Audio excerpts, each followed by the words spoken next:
Hi again. This is Sheila E. Thought I'd better put my apron on since I'm going to be in flour. You know how that is when I'm in flour. I get it all over me. So I'm going to try to put this apron on. And I'm going to show you how to make what my mama, Lord, look at my hair. That's the awfulest mess there was. Let me wash my hands once I handle my hair because I don't want no hair in my flitter bread. My mama called it flitter bread. Hold on, let me wash my hands.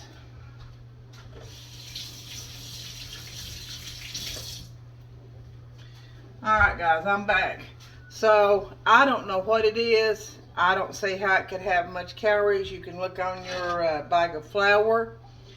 And you can use olive oil to fry this in. Or you can use what my mama used. She used Crisco butter shortening.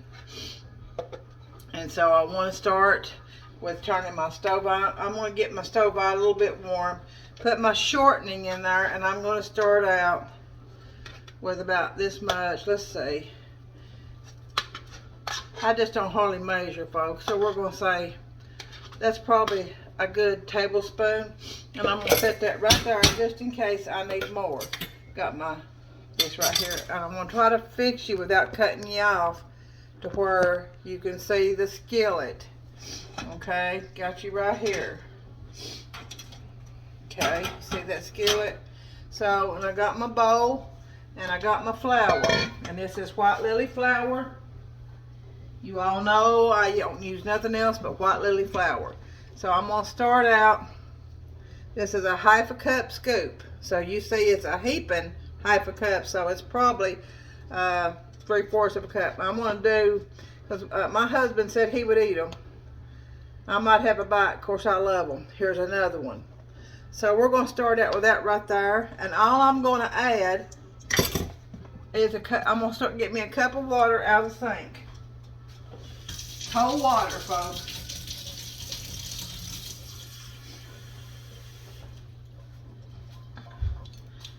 Got cold water. And while that's melting, I want to make sure that's good and hot in there. I'm going to cut it down just a little because I'm showing you how to do this. Now this right here, I'm going to get this right here where you can see what I'm doing. Okay, can you see me a little better there? This is my flour. That's probably, it's 2 half a heaping cups, so I'm going to say 1 3/4 cup. So I'm just going to stir in a little water.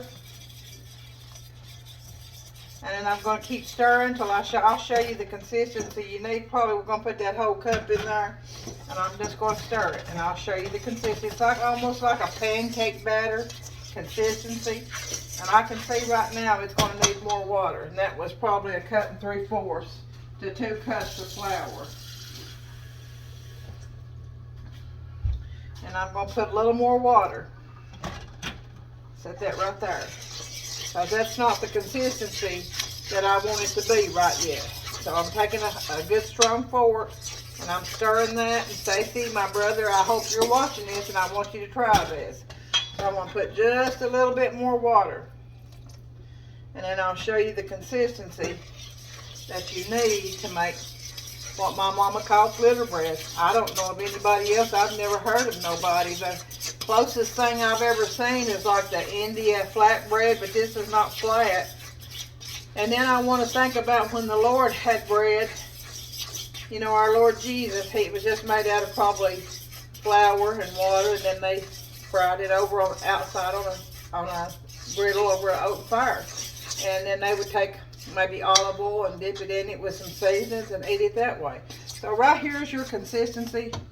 See that? It's a little bit thicker than pancake batter. And all that is flour and water. So I'm going to start with, let me get one of these spoons right here. And I'm going to start you see my skillet. Crisco shortening's hot. Got it on medium-high heat. I'm going to put, and like I said, I can't do the big one, so we're going to try this right here. And I'm just going to let that sit there. That was 1 big spoonful, and I'm turning my heat up. I won't need that water anymore. I usually make a whole big bunch of these because my grandson, all my family loves them. So you saw what we started out there. I turned my heat up, got my plate ready to plate them. I am going to put a piece of paper towel in that plate to absorb any shortening that we might not use. So I hope y'all can see that really good right there. So as you see, it's starting to sizzle. That's what we want. Move this out of the way because we'll make a couple more for you guys. It's a beautiful day out today. Looks like it's about 55 degrees, 3:05 in the evening. And sun is beautiful. Not too cold out there, so it'll be a nice day to sit on your front porch or your back porch and just take in what God's made. You know, the nature, nobody can make it or replicate it like He can. So I wanted you to see this, and you just leave it sitting there till it starts to bubble, just like you would a pancake. So when it starts to bubble, I hope you can see it frying there. And when it starts to bubble something like a pancake, show you that right there. See that right there? You hear that grease popping? It's just about ready. And I take a metal one. I know you're not supposed to use metal on non-stick skillets, but you know, that's Sheila E. I do it my way. So we're going to turn that over. Look at there. And if it sticks on the side, it'll be all right. And that's just beautiful. And I'm going to take that little, it's got a little tail on it. I'm going to take that little tail off of it because I don't like, I just think it's ugly, and I want it to be very pretty so we can present that and have a pretty presentation. So we're going to turn it on that side and let it fry some more. And it just fluffs up. It fluffs up that thick. And like I said, it's not like a pancake. It looks like a pancake. And I do make homemade pancakes. I'm going to put this right here to pick up some of my things I don't like. I don't like those little pieces in my skillet when my shortening's fried. It looks like a pancake. It doesn't have the texture of a pancake. I make homemade pancakes like this too, but I use egg or egg beaters and a little bit of milk and flour, and I stir it all up together, and they come out really fluffy because of the egg and the milk. But this is like it's just a rubbery texture, and there's just nothing else to compare it with. I don't know of anything you compare it with unless it's almost sort of like the Indian flatbread, but it's not flatbread. It's got a thick texture to it. So like I said, I hope my brother's watching. He wanted me to make this for him. And this is the same way you make skillet cornbread, but you have to have a cornbread mix. And I want you to see that, folks. See that right there? You see that griddle marks on that? This is when you know it's ready. There's not going to be any raw. I'm going to cut this one just so you can see it's good and done in the middle. I want you to see that. And this stuff lasts too. You can put it in a Ziploc bag. See that on the inside? That is just as done as it can be. And so we're going to put that right over here. And then I'm going to cut my heat back down. And I'm going to put just a little more shortening in there. Just a dab. There's my dab. But I don't want to waste. We're going to make sure that that is all over that. I've got it back down on, I'm going to turn it back down on medium heat. We're going to take another spoonful of that. Now some of my family members, I think, know how to make this. But I've never seen anybody outside my family make this. Like I said, my mama was born in 1936, and I think my grandfather might have been born in 1902. So they were young men and women, and my grandfather and my grandmother whenever the Great Depression. So, you know, you had to take your corn and stuff and have it ground up at the mill and putting just another little tiny bit of shortening. Like I said, you can use olive oil. I have my olive oil sitting right here. I have used olive oil, which would be more healthier. If you want to try it, you can use olive oil. It's the same. It's just that buttery Crisco gives it different. It just gives it a buttery taste. So this one's already hot. I'm getting bubbles already. Hope you see that. So I'm going to turn it over. Look at that, folks. Look at that. And my husband was telling me, I said, I'll make some for video. I said, but I can't eat them, maybe just a half a piece. I'm trying to cut out unnecessary carbs. We need carbs. You need so many carbs for your kidneys to work right. I'm not a professional medical professional, but I do have enough knowledge on reading that when you're dieting, you need so many carbs, you need protein, you need a lot of water when you're eating a lot of protein and low carbs, and you need your vegetables. A lot of people say they don't eat fruit because of the natural sugar. You need fruit unless you're a diabetic. And then we just watch the fruit, like I said. And I'm going to turn that over and let that fry a little bit more on that side. Turn the heat up because it wasn't good and brown on that side. But you see, there's nothing to it.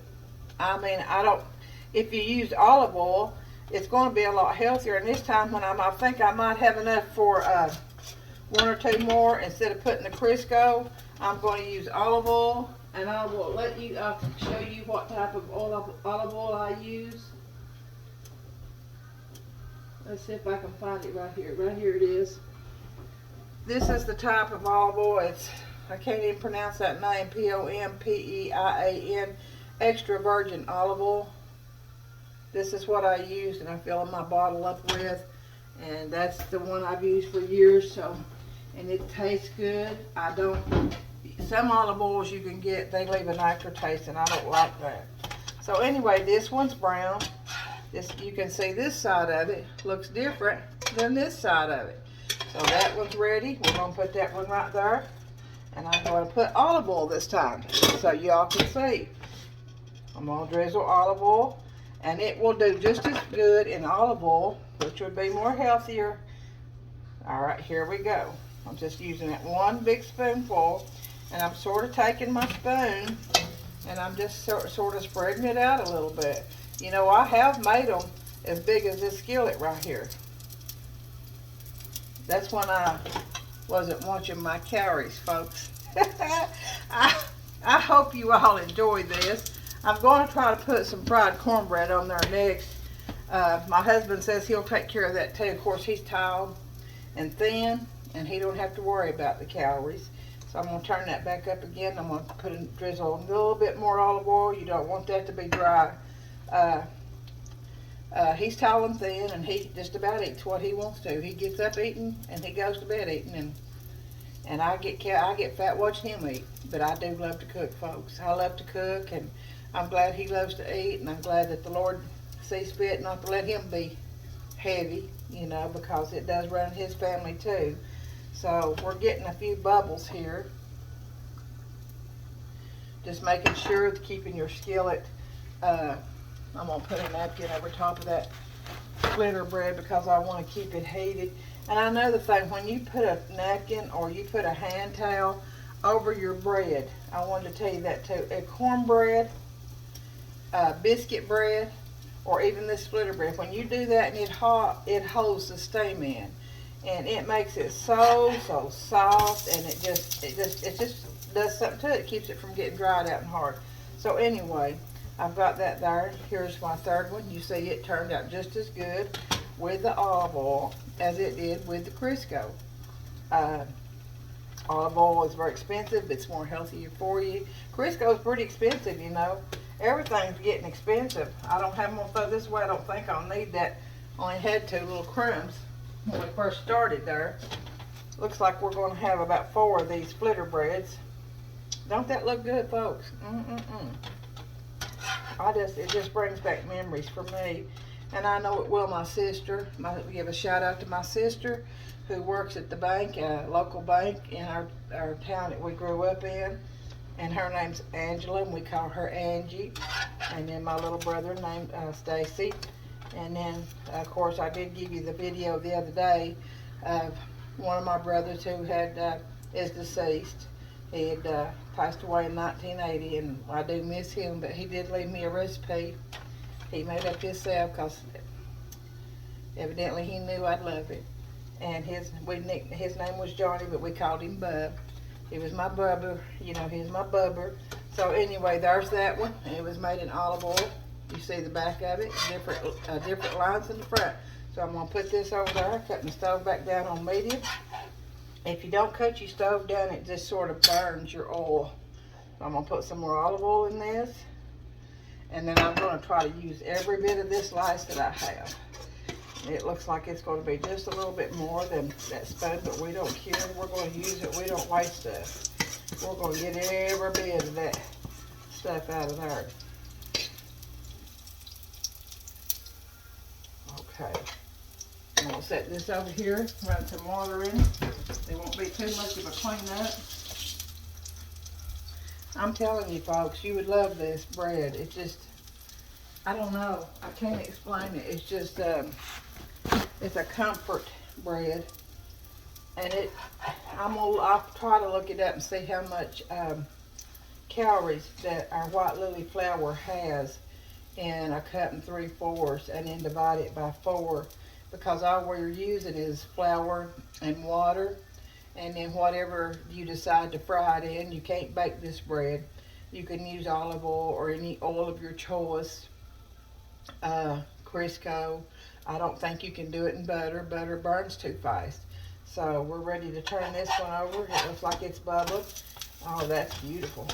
See there, folks? And you see how little of time that's took to make that. Looks like I'm going to have to fill my olive oil bottle up. You know, olive oil is really supposed to be good for you. I think it might be high in calories, but it's supposed to be one of the good oils, like the fish oil. It's supposed to be one of the good oils that's good for you. So I'm going to let that fry a little bit, and then I'm going to holler for my husband. He says he can I can eat it plain. Guys, you need to try this one time. You would just love it. It's not a diet food. It's a comfort food. This is the best thing with a bowl of beans and a little bit of butter, low-calorie butter in those beans. I can just eat, and fried potatoes. If you just got this and some homemade fried potatoes, I don't matter how you cut them up, whether you slice them or dice them or whatever, and you fry them. And I think I showed you on our New Year's video, New Year's video meal, where I fried potatoes, and they were just sliced diagonally, and how you make those tender, and then you get your crispy on them, and then you put a lid on them, and you turn your heat down, and you just let them steam, and they get real tender, but they've still got their crispy on them. This is the best stuff with fried potatoes you've ever put in your mouth. Now you see that side is different. See, that side is different. And then that was the back side, and this is the front side. So I'm going to let this fry a little bit more, and we'll be done with this video. And you saw that's some good size pieces of what we call flitter bread. Like I said, I don't know, that come out of the Great Depression, I guess, as what you would eat with whatever you had. My mama would go out in the fields, and she could tell you from the greens, the wild greens, that were safe to eat and which ones weren't. I can't do that. I know a couple of them. If I had to, wild lettuce, I know what that looks like. I know what poke salad looks like. But the other ones, Mama knew all of them, you know, because they were raised in that era. And we're just blessed that we have this stuff available to us. But this just is a comfort food that they had back in those days. So, folks, this is ready. I'm going to turn that back over, and I'm going to put that right there. And you see, I'm going to put this skillet over here.